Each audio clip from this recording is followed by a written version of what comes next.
Unknown number से message आया था। उसे शाम को 8 बजे पहाड़गंज के एक होटल में एक औरत से मिलना था। उस व्हाट्सएप नंबर पर ना कोई फोटो थी ना कोई स्टेटस। अतफ के लिए ये बड़ी कॉमन बात थी, क्योंकि जब से वो जिगोलो बना था तब से उसे मैक्सिमम मिडिल एज वुमेन ही मिल रही थी, जो या तो देखने में खराब होती थी या इतनी मोटी हो गई होती थी कि आम लड़कों ने भाव देना बंद कर दिया होता था। पर यहाँ पहुंचकर जब वो बुलाने वाली से मिला तो उसको 100 वॉट का शॉक लग गया। क्या तुम? Oh fuck! I said the exact word when I saw your picture कि ये oh fuck। राधिका थोड़ी सी मोटी हो गई थी, उसके फेस पर स्ट्रेस साफ दिख रहा था, लेकिन इन सब के बाद भी वो बहुत सुंदर लग रही थी। मोटी होने के बाद भी उसकी शेप में कोई फर्क नहीं आया था। बाहर क्यों खड़े हो, अंदर आओ। नहीं, रहने देते हैं। शायद मोनू से कुछ गलती हो गई होगी। मोनू? कौन मोनू?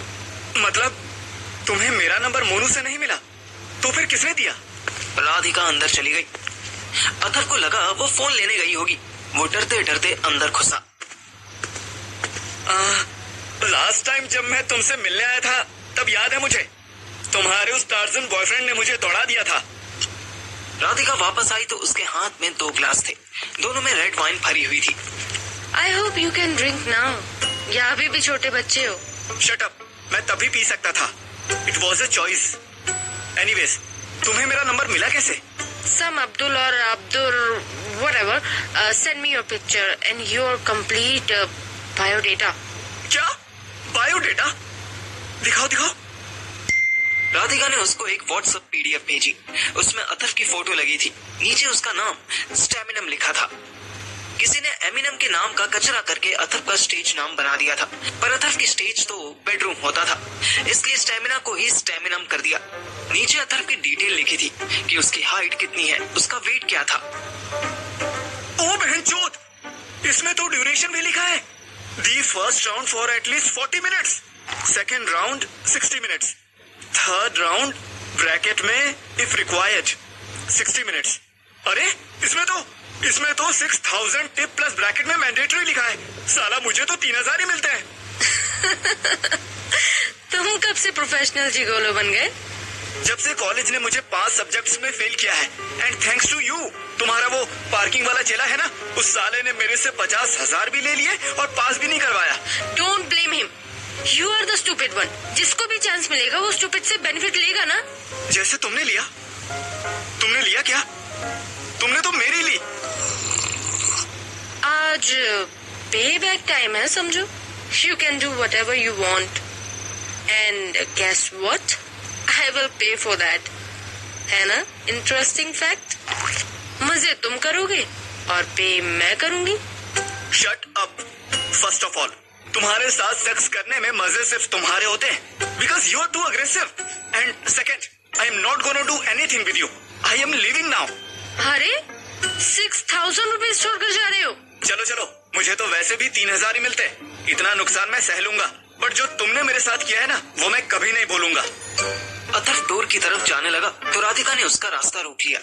सी darling, I am in a mood now. मुझसे नखरे मत करो प्लीज। मुझे ऑलरेडी बहुत टेंशन है, so just remove your clothes and do whatever you are good at. अथर सोच में पड़ गया। राधिका और हवा देने लगी। यू नो, तुम मिस्टीरियस है ना, मैं निम्फोमैनिक हूँ। We are good with each other, come on ना। यू नो व्हाट, मैं एक मेल प्रोस्टिट्यूट हूँ और ये मैं एक्सेप्ट करता हूँ, but still I have some standards. और तुम्हारी तरह किसी भी घर आए को मार के नहीं भगाता मैं। वो मैंने नहीं, उस स्टूपिड बास्टर्ड ने भगाया था तुम्हें। मेरी क्या गलती? अथर बहस करने के लिए नहीं रुका। वो गेट खोलने ही वाला था कि नॉक हो गई। हाँ, कौन होगा? किसी को बुलाया था क्या? नो, कहीं वही तो नहीं जिसने मेरी लाइफ फुल ऑफ शिट कर दी है। तुम जाकर वॉशरूम में छुप जाओ। अथर दौड़ता हुआ वॉशरूम में छुप गया और थोड़ा सा दरवाजा खोलकर बाहर झांकने लगा। उसको वही दिन याद आ गया जब वो राधिका के घर पर बाथरूम में था और अचानक से आयशा भाभी आ गई थी। पर मेन डोर खोलने से पहले राधिका वॉशरूम के पास आई और डोर बंद कर दिया। अथर अब एक वॉशरूम में ट्रैप हो गया था। उसको अपनी स्टुपिडिटी पर गुस्सा आ रहा था और इधर मैं शाम को 8 बजे छत पर चढ़कर तृप्ति से बहस कर रहा था। तुम इतना गुस्सा क्यों कर रहे हो? छोटी सी तो बात है ना। छोटी सी बात है ये।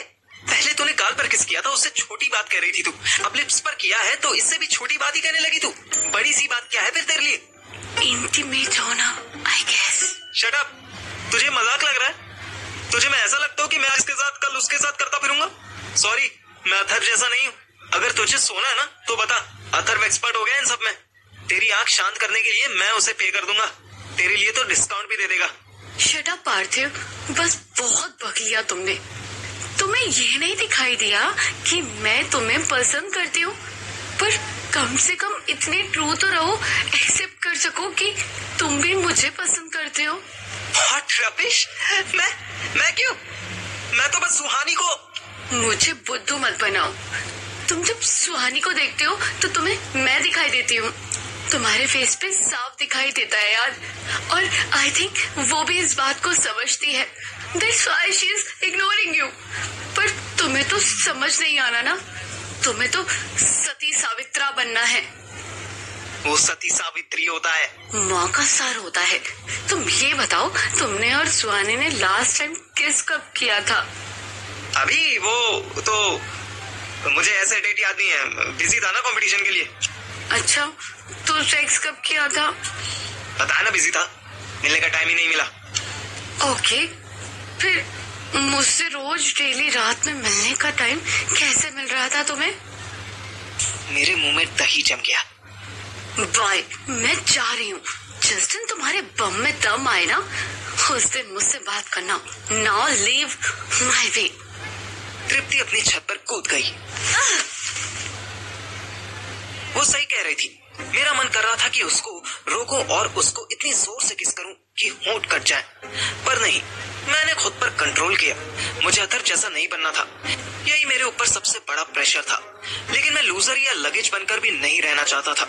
अगर सुहानी को मुझसे मतलब नहीं रखना था तो उससे मुझे डायरेक्ट बोलना चाहिए था। मैं उसके घर चला गया। अब सबको पता था कि रात को उसके घर में जाने का बेस्ट तरीका था उसके घर के बाहर वाला पेड़।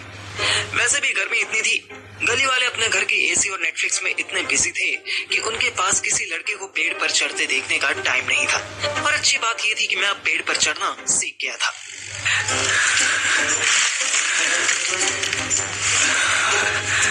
दो मिनट में ही मैं सुहानी की विंडो के बाहर था और वो विंडो बंद थी। पेड़ पर चमगादड़ की तरह लटके लटके मुझे 4-5 मिनट हो गए, पर कोई विंडो खोलने नहीं आया। मैंने फिर नॉक किया, इस बार थोड़ा लाउड नॉक किया। फिर मैं वेट करने लगा, पर अब की विंडो खोली। तू यहाँ क्या कर रहा है? बता कि क्यों नहीं आया? तो पहले ये बता कि इतनी गर्मी में विंडो क्यों बंद थी? एसी चल रहा था इसीलिए। तू क्यों आया? बताया क्यों नहीं? एक मैसेज कर देता। सॉरी, गलती हो गई। अब साइड हो ना, मुझे अंदर आने दे। नहीं, this is not a good time. तू जा अभी। रात में फ्री हुई तो बताऊंगी। ये फ्री वाली लाइन से मेरा ईगो हर्ट हो गया। तुझे मुझसे बात करने के लिए फ्री होना पड़ेगा? सीरियसली? साइड हो वरना मैं। देख पार्थिव, धमकी मत दे। यू नो मैं तुझसे ज्यादा जिद्दी हूँ, so please don't force me to misbehave. जा अभी, बाद में आना। सुहानी मेरा नाम लेकर तभी बुलाती थी जब वो मुझसे गुस्सा होती थी। ओ ब्यूटी क्वीन, मैं कोई केबल वाला नहीं हूँ जो बाद में आना। अगर तूने मुझे अभी नहीं बुलाया तो मैं कभी नहीं आऊंगा। यार प्लीज ड्रामा मत करना, ऑलरेडी गेस्ट आए हुए हैं। जा अभी। ये गेस्ट वाला एक्सक्यूज कहाँ से आ गया? अब तो मुझे देखना है कौन से गेस्ट आए हैं। साइड हो। वो साइड तो नहीं हुई, लेकिन मुझे घूरने जरूर लगी।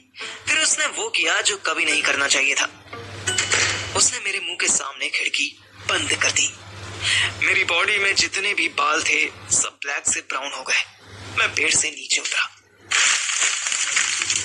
ये समझती क्या है अपने आप को? इसको बताता हूँ मैं, आज या तो आर या पार, जो होगा देखा जाएगा। पार्थिव, मैंने डोर बेल बजा दी। मुझे बहुत टाइम बाद उसकी मम्मी की मंजुलिका वाली पायल सुनाई दी। दरवाजा खुला और मैंने देखा कि गुंजा आंटी के पीछे हॉल में कम से कम 10 लोग बैठे हा हा ही कर रहे थे। गुंजा आंटी भी मुझे देखकर शॉक्ड हो गई। घर के अंदर से आवाज आई, कौन है गुंजा? अंदर बुला लो। गुंजा आंटी कंफ्यूज हो गई। मेरे कपड़े गंदे थे, पेड़ अभी भी हिल रहा था।